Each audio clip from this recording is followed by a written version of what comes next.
Olá, este é o Poder Entrevista. Eu sou Laís Carregosa, repórter do Poder 360 e vou entrevistar Telmo Ghiorzi, secretário executivo da Abespetro, a Associação Brasileira das Empresas de Serviços de Petróleo. Telmo tem 60 anos, é engenheiro mecânico pelo UNB, mestre em engenharia de petróleo pela Unicamp, doutor em políticas públicas pelo FRJ e pós-doutor em administração pela FGV. Tem mais de 30 anos de experiência no setor de petróleo, gás e construção, passando por empresas como Aker Solutions, Camargo Correia, Shell e Air Liquide. Telmo, obrigada por ter aceitado o convite. Obrigado a você. Agradeço também a todos os web espectadores que assistem a este programa. Essa entrevista está sendo gravada no estúdio Poder 360, em Brasília, em 15 de fevereiro de 2023. Para ficar sempre bem informado, inscreva-se no canal do Poder 360, ative as notificações e não perca nenhuma informação relevante. Telmo, eu começo essa entrevista pedindo para o senhor explicar a quem nos assiste em que consiste o mercado de serviços para petroleiras. Quais são as atividades desenvolvidas por essas empresas? O mercado de serviços, na verdade, é o mercado de bens e serviços. São as empresas que fabricam os equipamentos e realizam os serviços para que as petroleiras possam explorar e produzir petróleo.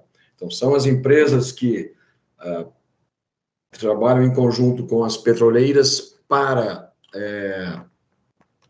fazer a questão de sísmica, modelagem dos reservatórios de petróleo, para perfurar os poços exploratórios e para, depois que um bloco tem a sua comercialidade declarada, são as empresas que implantam a infraestrutura de produção, ou seja, as empresas que perfuram os poços de produção, que fabricam e instalam a infraestrutura submarina, no caso offshore, que fabricam, instalam e operam as unidades de produção. Aqui no Brasil a gente tem bastante, que são as FPSOs, que é uma sigla em inglês para as unidades flutuantes que recebem o petróleo bruto, tratam, separam, armazenam e exportam o petróleo bruto.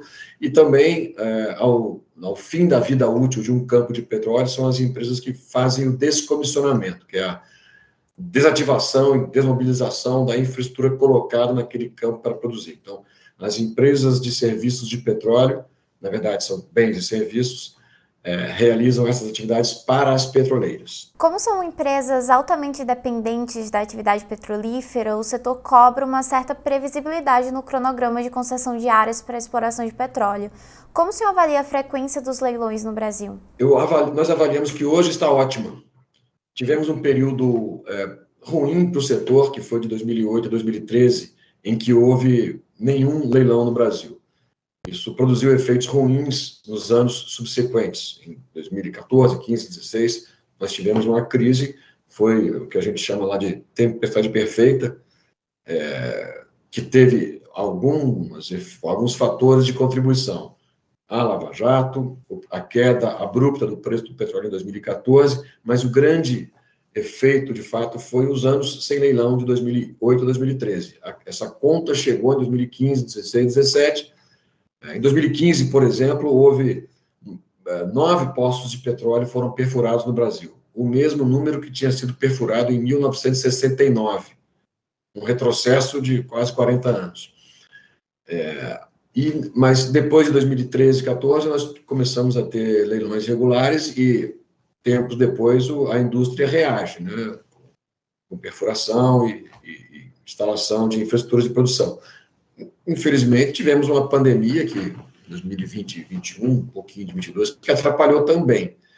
Mas agora, os leilões estão muito frequentes, estão regulares, com um razoável grau de previsibilidade. Isso é muito bom para o setor, porque ele depende da estabilidade. A indústria de petróleo tem um ciclo que, entre o contrato de concessão ou partilha de um determinado bloco e o início da produção pode demorar 10 anos. A produção de petróleo em si pode demorar 30, 40 anos. Então, é uma indústria de ciclo muito longo. Se você para, por alguma razão, no ano 1, no ano 2, qualquer coisa que dê a sensação para quem investe de que pode haver uma turbulência, isso atrapalha os investimentos, atrapalha o andar normal da indústria.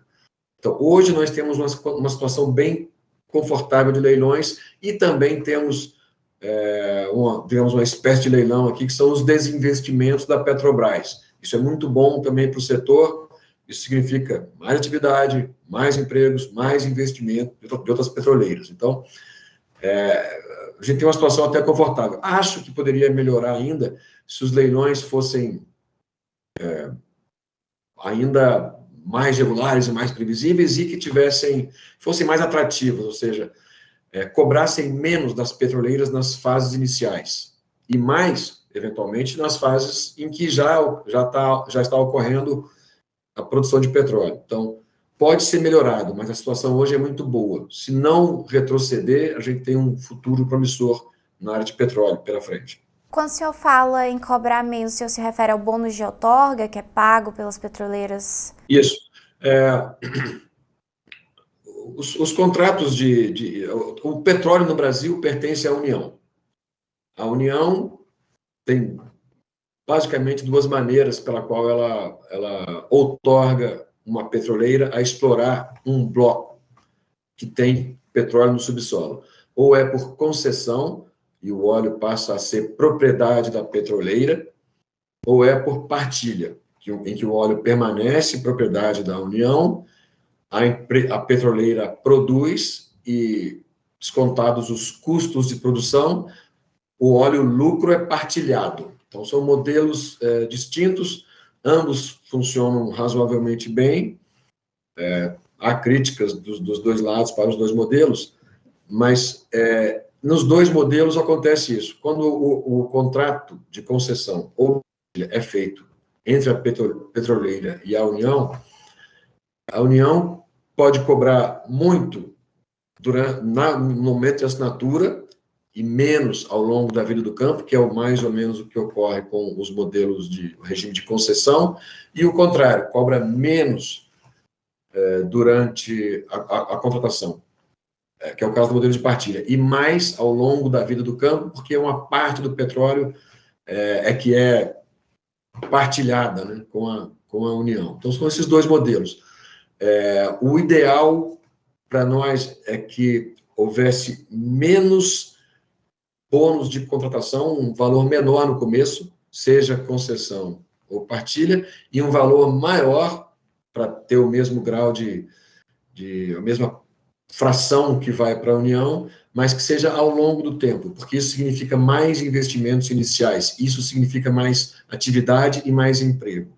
Se o valor inicial é muito alto, isso significa que uma parte do investimento é rapidamente jogada nas mãos do governo e isso não se transforma necessariamente em empregos e atividade. Até mesmo não se transforma em arrecadação. Em 2021, o governo tornou a oferta permanente o regime prioritário para exploração de áreas de petróleo e gás. Nesse regime, diferentemente dos leilões tradicionais, as empresas têm acesso aos dados técnicos dos blocos e podem manifestar interesse a qualquer momento. São essas manifestações que dão início ao ciclo da oferta, que culmina em uma sessão pública quando os campos são arrematados. Como o senhor avalia esse regime? A era dos grandes leilões de petróleo acabou? É uma pergunta um pouco complexa. Nós achamos ótimo que haja oferta permanente. Isso é muito favorável para o setor, porque, de fato, houve um período, 2013 até 2018, 2019, em que grandes leilões, ou leilões de grandes áreas foram realizados, e pode ser que tenha acabado essas áreas. Porém, nós temos outras fronteiras a ser exploradas no Brasil. Por exemplo, a margem equatorial, ou ainda a área offshore do Nordeste. Acho que a área da margem equatorial pode ensejar um novo período de leilões de grandes áreas, não em oferta permanente, mas são novas grandes áreas. Pode ser um novo pré-sal na margem equatorial, mas nós não sabemos isso ainda. Isso tem... Nós estamos numa fase muito inicial, por exemplo, na margem equatorial, e os resultados iniciais da exploração lá é que vão direcionar as decisões do país e das empresas, e, portanto, vão direcionar se é melhor oferta permanente ou algum outro tipo de regime lá na margem equatorial e outras áreas ainda a serem exploradas. Mas o regime de oferta permanente tem funcionado para os campos do pré-sal e para esses campos do pós-sal também, Campos Rasos? Tem funcionado na medida em que a gente observa que há áreas sendo arrematadas pelo regime de oferta permanente. Os fatos, as evidências são nessa direção, está funcionando. É muito difícil saber se haveria mais concessões se fosse leilões de grandes áreas, difícil saber.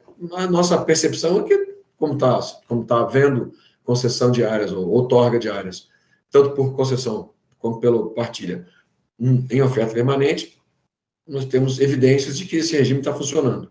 Telmo, o senhor mencionou a margem equatorial, se estende do litoral do Amapá ao Rio Grande do Norte, e também a exploração offshore no Nordeste. Eu imagino que o senhor se refira à bacia Sergipe-Alagoas. Quais são as perspectivas do setor para essas áreas? Tendo em vista que na margem equatorial a exploração está ainda no início, a Petrobras ainda aguarda licença ambiental para poder perfurar, e na bacia Sergipe-Alagoas, a Petrobras já planeja algumas unidades de produção e a exploração já está um pouco mais avançada. A área de Sergipe-Alagoas, a bacia de Sergipe-Alagoas, ela é uma bacia sedimentar que é um pedaço onshore, em terra, e um pedaço offshore. O pedaço onshore é explorado há 90 anos. O Nordeste do Brasil foi a área pioneira em exploração. Então, a área onshore é muito conhecida, né, muito já dominada do ponto de vista do entendimento da geologia lá. A área offshore é mais recente, mas está evoluindo muito rapidamente. E como você já comentou, a Petrobras já declarou comercialidade em alguns blocos, que agora são campos, nessa bacia. Então, a gente espera menos surpresas nessa bacia, que já está andando bem. Alguns poços deram, a gente chama seco, né? Algumas perfurações exploratórias não resultaram em êxito, não havia petróleo, mas em vários blocos, né, já foi encontrado petróleo e as coisas estão andando. A Petrobras tem planos ambiciosos para essa área. Mas, novamente, é uma bacia sedimentar mais ou menos conhecida há 90 anos, embora tenha partes onshore e offshore. A margem equatorial tem um bocado de ainda informação a ser mais bem explorada e entendida. A Guiana, que é o país mais a oeste da margem equatorial brasileira, já está explorando petróleo há um pouco mais de 5 anos. E a geologia de lá é muito favorável. Então, se a geologia do lado do Brasil for similar à da Guiana, nós teremos ótimas surpresas muito em breve aqui na margem equatorial. A Petrobras está aguardando algumas licenças para começar a explorar. Petrobras e outras petroleiras vão começar a explorar essa área, e há uma expectativa muito grande e muito positiva do setor, que teremos ali uma nova área muito promissora e o que vai gerar muitos investimentos, muitos empregos, muita atividade, muita riqueza gerada ali na margem equatorial. Mas estamos numa fase ainda, não foram perfurados poços exploratórios nessa região. Em breve começaremos. Telmo, o senhor mencionou outro segmento que tem movimentado o setor de serviços, são os campos maduros vendidos pela Petrobras para petroleiras independentes. Qual a parcela dessas empresas na contratação de produtos e serviços? A Petrobras é proprietária de mais ou menos 75% das áreas petrolíferas no Brasil, mas ela é operadora de uma produção correspondente a 93% do Brasil. Então, muitas vezes a Petrobras não é 100% proprietária de um campo de petróleo, mas ela é a operadora daquele campo de petróleo. Ela tem sócios, mas a Petrobras pode ter 50%, 40%, 60%, mas ela é quem opera. Então, por isso que a Petrobras não é a proprietária de 100% que ela opera, mas ela opera no Brasil 93% da produção. Isso significa que é ela que compra, é ela que investe, é ela que toma as decisões mais importantes de investimento, é ela que opera. Isso significa que 93% da indústria petrolífera brasileira é dependente da Petrobras. Então, mesmo a Petrobras fazendo seus desinvestimentos, ela ainda permanece muito forte, muito dominante no mercado brasileiro de petróleo. é difícil fazer uma estatística precisa, né? Não dá para afirmar que 93% das vendas são para a Petrobras, mas deve ser muito próximo disso, não existe essa estatística. Talvez 91, talvez 95, talvez 90, mas é seguramente próximo de 90 e muito provavelmente acima de 90% o poder ou a presença da Petrobras no mercado. Então, por mais que a Petrobras faça desinvestimentos, ela ainda vai continuar dominante por muito tempo. Nós não achamos isso positivo. Seria melhor que houvesse uma maior pluralidade e mais peso das demais empresas, para que o mercado tivesse, para que as empresas fornecedoras tivessem mais opções de venda, mais modelos de negócio com outras petroleiras. Isso seria mais importante, mais interessante do ponto de vista de atividade econômica. A Petrobras não deve ser menor. Ela deve e deve continuar crescendo, mas quanto mais ela desinvestir, mais aumenta a probabilidade de outras empresas investirem ainda mais e aumentar ainda mais investimentos, emprego e produção no Brasil. Então,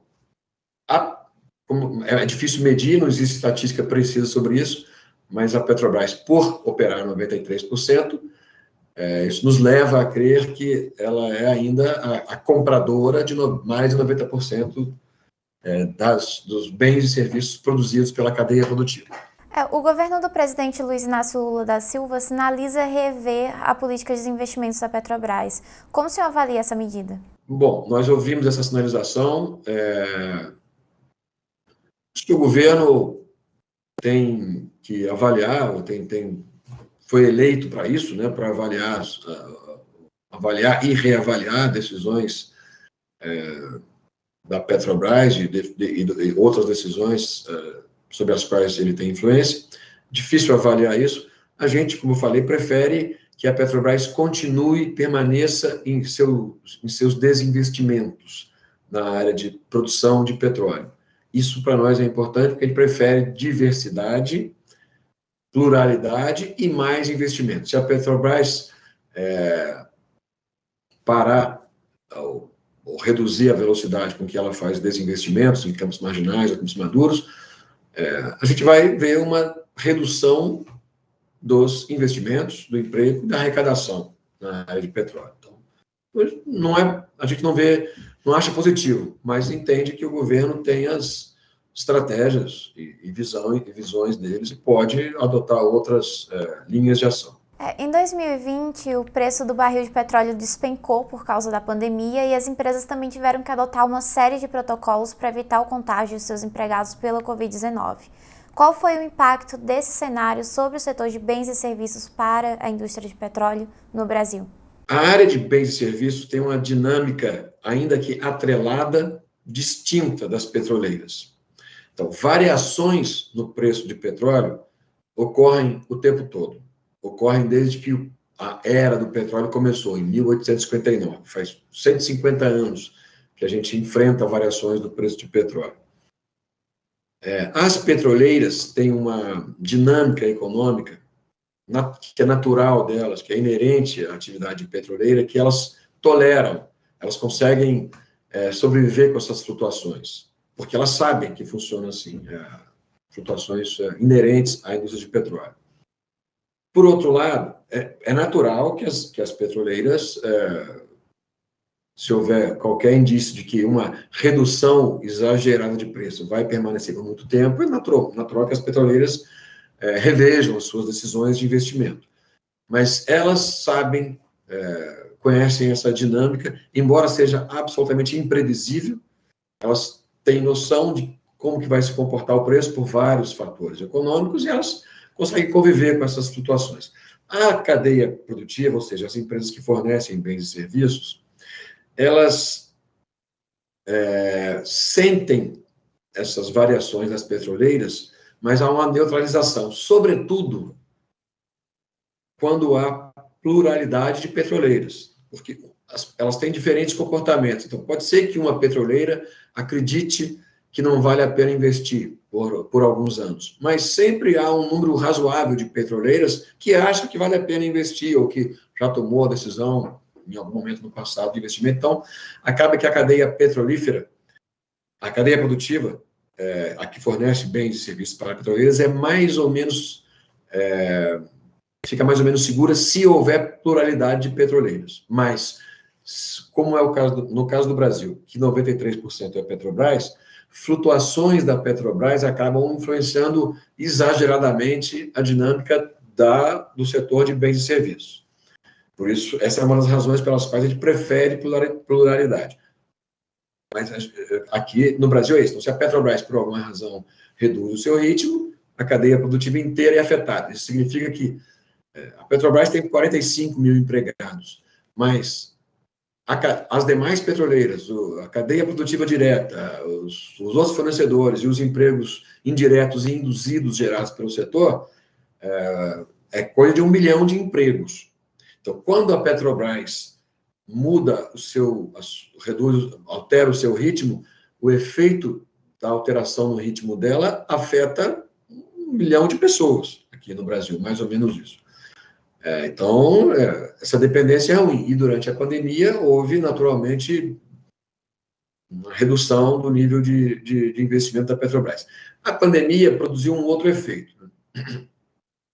Nas áreas em que já estava havendo exploração, ou desenvolvimento da infraestrutura, ou produção propriamente, houve necessidade de mobilização da indústria para atender uma situação absolutamente atípica e imprevista.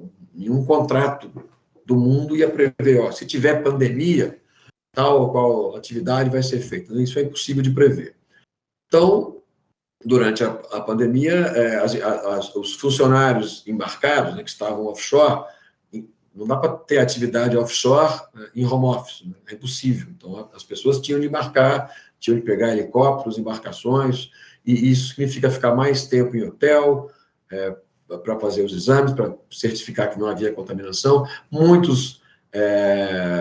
Alguns casos de contaminação a bordo, e as pessoas tiveram de ser removidas rapidamente. Então, houve um bocado de custos adicionais em decorrência da pandemia. Mas a mobilização da indústria foi imediata e muito eficaz. Então, onde era possível manter a produção foi mantida. O trabalho foi mantido. E houve um custo adicional. Hoje existe um debate, uma discussão entre várias empresas e a Petrobras e demais petroleiras a respeito de como arcar com esses custos, né? A maior parte das petroleiras no Brasil e no mundo reconhece que houve essa mobilização e contribuiu, compartilhou com as empresas da cadeia produtiva uma parte muito expressiva desses custos adicionais. A Petrobras ainda não. A gente tem algumas discussões com a Petrobras, mas não evoluíram no sentido de a Petrobras também arcar com esses custos adicionais, como já tem sido feito pelas demais petroleiras que estão no Brasil e em outros países também. O setor se recuperou desse impacto da pandemia? Como qualquer outro setor, qualquer outra atividade econômica. Houve uma recuperação muito expressiva, já estamos aí com um ótimo problema a ser resolvido, que é eventual falta de mão de obra. O setor está indo muito bem, vai precisar de muitas pessoas a serem empregadas no setor, então a recuperação está indo muito rápida, muito forte e muito bem. Eu acho que a pandemia produziu mudanças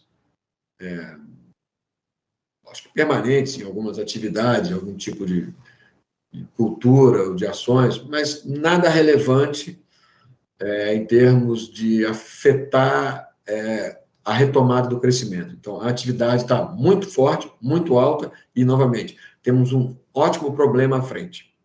Encontrar pessoas capacitadas a trabalhar na indústria de petróleo.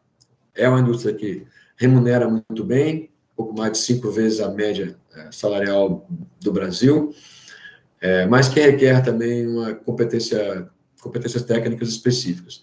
Nós temos essa dificuldade, mas nós, como a gente costuma dizer, esse problema é preferível ao problema de ter de demitir pessoas por falta de atividade. Então, a gente tem agora um ótimo problema: excesso de atividade quando comparado à disponibilidade de mão de obra. Telmo, por último, quais são as perspectivas para o mercado de serviços para a transição energética? As associadas à Bespetro estão se posicionando para novos empreendimentos de energia renovável? Sim, todas as empresas, as petroleiras estão todas se redirecionando para ampliar sua atividade para lidar não apenas com a produção de petróleo e gás natural, mas também com as várias dimensões ou vertentes da transição energética, porque no sentido de produção de fontes renováveis de energia, no sentido de redução da emissão de gás do efeito estufa das suas operações, no sentido de injeção de CO2 em reservatórios de petróleo já depletados, né? A gente fala depletados, o reservatório que já removeu o petróleo de lá, ele ficou, digamos, vazio, pode receber o dióxido de carbono que está acumulado na atmosfera. Então, essas várias atividades estão sendo a produção de energia eólica offshore, produção de hidrogênio verde, amônia verde. A transição energética abriu um leque ainda a ser explorado, né, de possibilidades de novas energias. Isso está ocorrendo com as petroleiras e com as empresas da cadeia produtiva, as empresas que produzem os bens e serviços para a produção mais limpa, para a reinjeção de CO2 em reservatórios depletados, para a produção de energia elétrica por meio de turbinas eólicas offshore. Então, todas as empresas da Bespetro, associadas à Bespetro, e as demais da cadeia produtiva estão, de uma forma ou de outra, atuando na transição energética. A gente está entrando naturalmente no mundo mais complexo. Até há 10 anos, a gente falava de produção de petróleo e gás. Hoje, a gente fala de produção de petróleo e gás, porque vai continuar por muito tempo, mas do aumento da oferta de outras fontes de energia. E as empresas da Bespetro têm um leque enorme aí para atuar nesses novos setores, o que significa mais atividade ainda, mais empregos ainda, mais arrecadação ainda. Então, a gente vê com muito bons olhos a transição energética e sabe, né, é evidente, já houve no passado uma transição energética, né? Quando começou a era do petróleo em 1859, a grande fonte de energia era o carvão.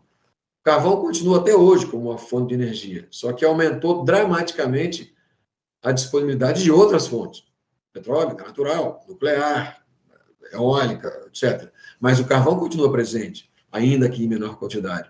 O que a gente acha que vai acontecer isso também com o petróleo. Por muitas décadas ainda, o petróleo vai continuar presente na produção, na disponibilidade de energia. Os cenários mais drásticos apontam que em 2050 ainda vai haver 25% da produção atual, ou a produção de hoje ainda vai restar 25% dela em 2050, e que será compensado por uma oferta muito maior de outras fontes de energia. Então, o petróleo vai continuar presente. É uma fonte estável, barata e que está ficando cada vez mais limpa, embora ele próprio carregue o carbono. Mas as empresas da cadeia produtiva não veem dilema algum, pelo contrário, a gente está muito contente com a transição energética, porque isso vai abrir, como eu falei agora há pouco, pluralidade sempre é bom. E a gente tem hoje, em vez da Petrobras, a gente pode ter várias empresas produzindo energias renováveis no Brasil. Isso para nós é ótimo, então a gente está muito feliz com a transição energética, estamos engajados nela de uma maneira ou de outra. Chega ao final esta edição do Poder Entrevista.